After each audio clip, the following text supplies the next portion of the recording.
Transcript. She raised her glass. The crystal caught the golden light, scattering it across the table like shards of mockery. "To my daughter," my mother said, her voice rich with pride that was never meant for me, the one who makes me proud every single day. The room clapped. My sister smiled, that perfect rehearsed smile she'd worn her whole life. And then the waiter slid the $1,980 bill in front of me.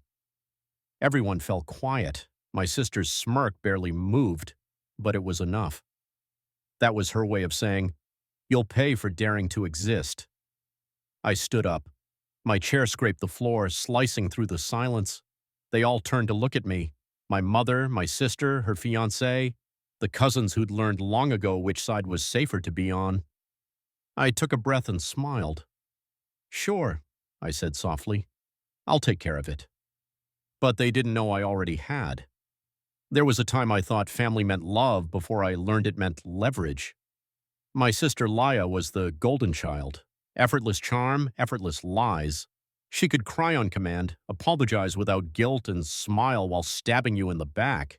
She took everything that was supposed to be mine, opportunities, praise, affection, and I let her because that's what I was trained to do. Stay quiet, stay useful. When my father died, I stayed to help my mother manage his business. Leia moved to New York to heal. When she came back a year later, she wore designer grief and a diamond engagement ring from Daniel, the man who had once promised me forever. No one knew about Daniel and me, not even Leia, but she found out. She always did. And she took him because she could. I didn't fight, not then. But I remembered every word, every smirk, every dinner where my mother toasted her shining star while I poured the wine and pretended it didn't burn going down. Revenge doesn't come from rage, it comes from silence. The kind that studies patterns. I started noticing things. The business accounts my mother asked me to help organize, the investments Daniel made for Isla's future, the way they all treated me like an assistant who should be grateful to exist at their table.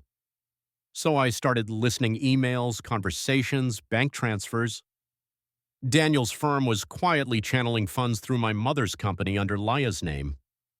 Tax evasion dressed up as inheritance planning. All I had to do was follow the trail and make one small change. I didn't yell. I didn't cry. I copied everything, created backups, filed it under audit support. Then I booked an anonymous consultation with the Financial Crimes Bureau. It took 3 months for the investigation to unfold, silent, invisible, perfect. Meanwhile, I smiled through dinners, clinked kit glasses, congratulated Laya on her engagement. I even helped plan the wedding. When Daniel bought a luxury property under Laya's name, I made sure the payment went through one of the flagged accounts, one that led straight to my mother's business, and then I waited.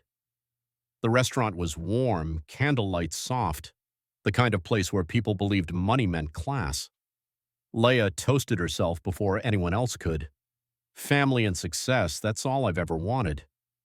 My mother nodded like a queen approving her heir. And then the waiter placed that bill in front of me, almost $2,000 for their celebration. The irony made me smile because earlier that morning I'd received a quiet email from the Bureau. "Thank you for your cooperation. Investigation completed. Arrests pending." I picked up the bill and looked at my mother. Her earrings glittered heavy with unearned pride. "I've already paid," I said. Her brows lifted. "You didn't have to. I wanted to." I slid my card into the holder and met her gaze. It felt right to pay one last time. Leia laughed. "You make it sound like a goodbye." "It is," I said simply. "You'll see." I turned and walked toward the door, behind me. Daniel called out, "You forgot your coat." I didn't turn. "Keep it," I said.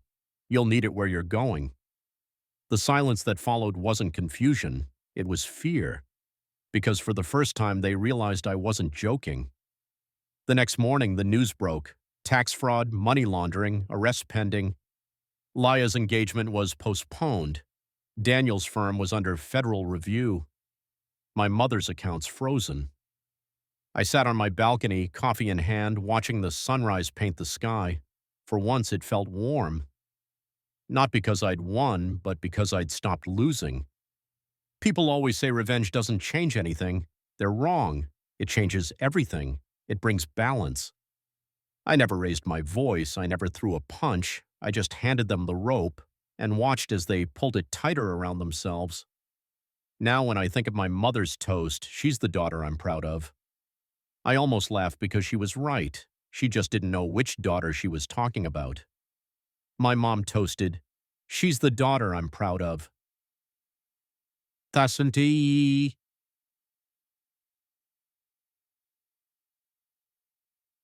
Vi naisti isi sananis.